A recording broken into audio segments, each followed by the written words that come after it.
என்னோட நான் வெஜிடேரியன் வியூவர்ஸ்க்காகவே ஸ்பெஷலாக செஞ்ச உருளைக்கிழங்கு முருங்கைக்காய் எறா காரக்குழம்பு. வரப்போகிற சண்டே இந்த மாதிரி எறா குழம்பு வச்சு சாப்பிட்டுட்டு எப்படி இருக்குங்கிறத கமெண்ட் பண்ணுறீங்க. எறாவில் பார்த்தீங்கன்னா ஒமேகா 3, செலினியம், ஜிங்க் இது போன்ற சத்துக்கள் நிறையா இருக்குது. குட்டீஸோட பிரெயின் டெவலப்மெண்ட்டுக்கு ரொம்பவே யூஸ்ஃபுல்லாக இருக்கும். எறா தொக்கு, மிளகு வறுவல்லாம் ட்ரை பண்ணியிருப்பீங்க. இந்த மாதிரி ஒரு முறை காரக்குழம்பும் செஞ்சு பார்த்துட்டு தான் எப்படி இருக்குன்னு சொல்லுங்களேன். கடாயில் ஒரு குழிக்கரண்டி நல்லெண்ணெய், காஞ்சதும் கடுகு, பொரிஞ்சதும் ஒரு கைப்பிடி பொடி பொடியாக நறுக்கின சின்ன வெங்காயம், 10 பல்லு பூண்டு, ஒரு கொத்து கருவேப்பிலை. வெங்காயம் வணங்கினதும் 2 முருங்கைக்காய், ஒரு உருளைக்கிழங்கு பொடி பொடியாக கட் பண்ணி சேர்த்துக்கலாம். தனி மிளகாய் தூளுக்கு பதிலாக குழம்பு மிளகாய் தூள் சேர்த்துருக்கேன். தேவையான அளவு உப்பு போட்டு மூடி போட்டு 10 நிமிஷம் வேக வச்சுக்கலாம்.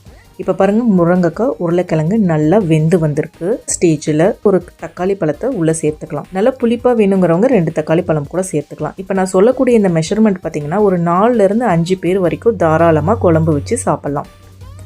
அரை மூடி துருவன தேங்காய், அது கூட ஒரு பட்டை லவங்கம், அரை டீஸ்பூன் சோம்பு, அவ்வளோதான்.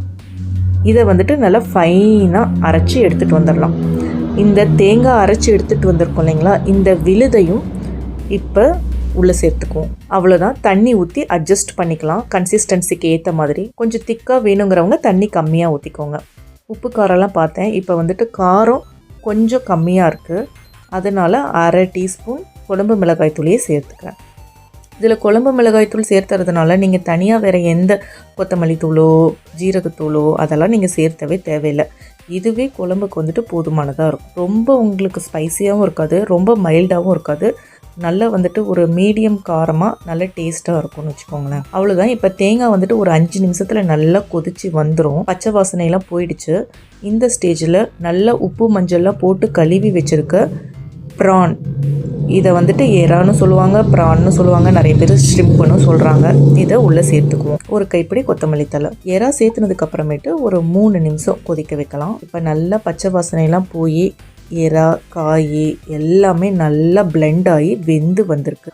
வாசனையும் அவ்வளோ சூப்பராக இருக்குது. ஏன்னா இந்த எறா கூட முருங்கைக்காய் சேர்த்து செய்யும் போதே அவ்வளோ வாசனையாக இருக்கும். இப்போ சுட சுட சாதத்தோடு போட்டு பிணைஞ்சி சாப்பிட்டா செம்ம டேஸ்ட்டாக இருக்குங்க. கண்டிப்பாக ட்ரை பண்ணி பார்த்துட்டு எப்படி இருக்குன்னு எனக்கு கமெண்ட் பண்ணுங்கள். ஆரோக்கியமும் சுவையும் ஒரே தட்டில். நன்றி.